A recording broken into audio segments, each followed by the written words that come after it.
Guys, I have a personal philosophy, whether it's 4 grand or 54 grand or 154 grand or 500 bucks, you got to create momentum. And every day that we don't have a sale, every day that our cash register is not ringing, quite frankly, is a day in business.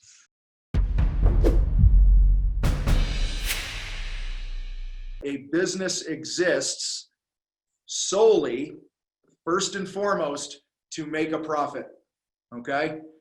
Yes, you have other whys behind why you started your business and how you want to impact people and stuff, but when you choose to go into business, you are simply saying you're committing to making a profit. Otherwise, you should just be a nonprofit or do the shit you're doing for a hobby, okay? So give me a thumbs up if you guys are on board with me on that in the chat box. So today, I want to talk about profit. And you guys have heard me, I know back in York, Pennsylvania, a year and a half ago, whatever it was now, you know, I did a real short 7 to 10 minute little thing on something that I call the profit path. And I want to revisit that a little bit here today with you guys because there's an actual process to creating a business that is consistently profitable. Like, we can go out and be accidentally profitable a few times a year or 100 times a year, but the goal here is that we create a company that is profitable on purpose. And I remember my very first year in business as a painting contractor, got to the end of the year and I literally had $50,000 in the bank. And I had no idea how it got there. I had no idea how I could duplicate it. And on the flip side, I've had years where I've had negative money in the bank account, and the same thing. I had no idea how I got there, and I had no idea how to avoid it in the future. So my goal here today, in the time that we have, is to take a walk down what I call the profit path. And for some, this will be a refresher. For some, it'll take what you've already heard from me deeper, and for some, it'll be, you know, absolutely brand new. So I'm going to go ahead and try to share my screen here with you real quick. So this is a picture of me and my son, Tiga. And I wholeheartedly believe that the first part of creating a profitable business is you have to get freaking clarity on exactly where you want to go. You have to get clarity on what success means to you. Reason I have this picture of my son Tiga here, this is many years ago. We were hanging out at the pool, and we adopted him when he was just turning 9 years old. So he's 8 years old. He had come from Haiti. And I remember one day we're driving down the road, and it's him and I. He's next to me in the passenger seat. Just him and I were driving in my truck. And he says to me, "Dad, I think I would like to have a big house." And I said, "Well, buddy, you're in the right country, all right? Because this is the place, you want to have a big house, this is the place that you can do it, man." And I said, "But it's going to require 2 things from you. The first thing it's going to require is that you learn how to read," because he was struggling with reading and learning English. It's a tough language to learn. He had never been in school in his life in 8 years. And I said, "The second thing is you're going to have to work really hard." For about a minute, he's quiet. He's staring out the window. And I could tell that his brain is moving around what I just said to him. And he turns to me and he looks at me and he says, "Dad." And the way he said "Dad," I knew I connected with him. I knew he understood wholeheartedly, deep down, exactly what I was saying to him. And he goes, "Dad," and I'm like, "Yeah, buddy, what's up?" And I'm thinking, you know, man, I just hit a home run with my son here. I've just changed his life. And he proceeds to tell me, he goes, "Dad, I think I'm good with a small house." Okay.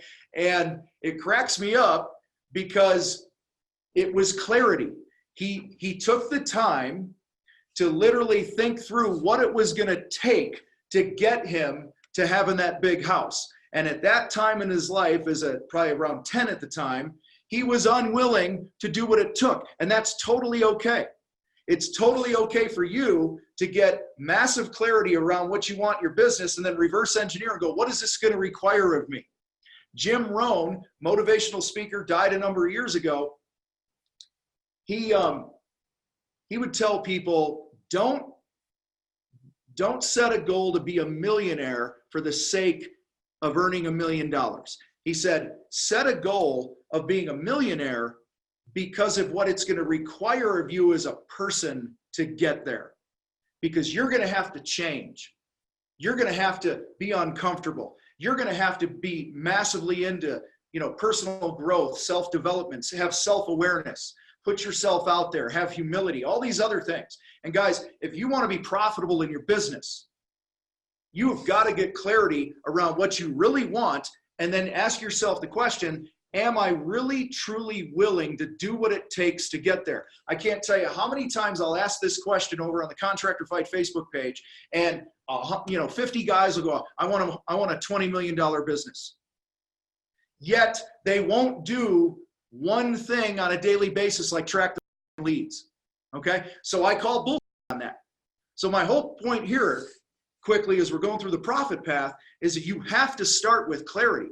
You have to be willing to take the time and grab a piece of paper, okay?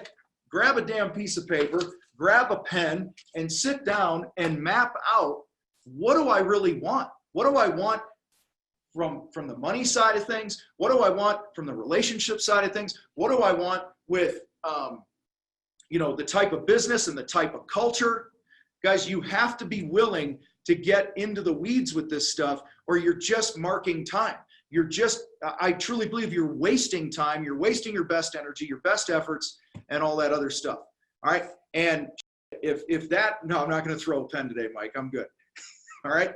If this one thing that I've just shared here in the last 3 minutes about clarity doesn't get you off your ass to get down to Nashville in December, then I don't know what will. Because guys, without clarity, you are never, ever going to have what you want. You're never going to have the life you want, the bank account that you want, and all that other stuff. All right. So give me a finger emoji or a thumbs up or anything to let me know that you understand what I'm saying here, that if you want to be a profitable company consistently, you are going to commit to doing whatever it takes to get clarity around what you want and what you're willing to do and what you're willing not to do. Second thing, and these are just some concepts that then I'm going to get into, more of the actual steps to profit. All right. Second thing is you got to take some time right now and identify where your bucket is leaking. Give me a yes or a no in the box. On paper, your bookkeeper prints you out a profit and loss sheet. It shows that you have you've been selling your work at a 50% gross profit, right? You've been shin-fooing, you've been bracketing, and you close the deal and you're like, man, this is going to come in at a 53% or a 55%. Then when you look at your year-to-date profit or gross profit, it's like a 38 or a 47%. Has anyone ever seen that? Yes or no? I have. Like, I sold the jobs at this amount, but my gross profit doesn't reflect that. Okay, so that's the first line here that you got to look at is your cost of goods. Where are the leaks in my cost of goods? Now, first you look at where are the leaks in my sales process, but we're addressing that in the Shin-Fu. So you're selling the job where it needs to be. Then you go down into the cost of goods. Remember, cost of goods is what do you get the privilege of paying to build a deck for somebody, to build a house, to install a pond, to paint a room. Okay, that's what cost of goods are. It is the direct costs of the project. And guys, gross profit is affected basically by one of two things, or a combination of both. The first is what I'm selling the job at. So you want your gross profit to go up, I got to raise my prices, and or a combination of I got to lower or control what it is costing me to produce the job. Okay, so I'm just going to go quickly through this. So take some time. This is why job costing within 24 hours of every project is huge. I know some people like Dempsey and some of you guys that build these big houses and big projects and Vail with his excavation and stuff. It might take a little longer, and Bob Kerr and things like that. But within a week at the most, you should be able to print off a report off of a spreadsheet, QuickBooks, however you're going to do it, to job cost every job. This is every man hour that was worked, and then you compare that to what your estimate was. That's the first way you stop those profit leaks. The second thing is this. Have you ever, maybe you've sold jobs where they need to be, your gross profit is where it needs to be, but you look down at the net profit of what's totally left over after your overhead, and it's a negative number. Okay? Has anyone ever seen that before? I'll raise my hand. I have. Give me a yes or a no. Come on, love up on me. We got a C, we got a yes. All right. The second leak that you look at, first is your cost of goods. The second is your overhead. All right, I call it carrying, you want to carry a light pack. You're climbing this mountain in your business. All right, don't put anything in the pack that you don't need. Okay, whether that's a shop. I mean, look at Steve. Steve runs an extremely profitable business out of basically a garage stall, and he's got an office upstairs at his house. He doesn't have a big fancy warehouse or showroom or anything like that. All right. He's dialed it in. When I first met Steve and, started getting to know him and his business, I was shocked at how low his overhead was. Okay. So sometimes it makes sense to have a higher overhead, to have some infrastructure in place and stuff like that. But in most cases, guys are shooting holes in their bucket because we're buying that we don't need, or we have recurring payments that are going that we don't need. I mean, a couple months ago, Gina sent me a list of 8 or 10 things that were just hitting my credit card all the time. Stupid that I had signed up for, sometimes without even knowing it. That might be $20 a month here and $50 a month here and stuff like that. All right. You got to take some time and go through that stuff.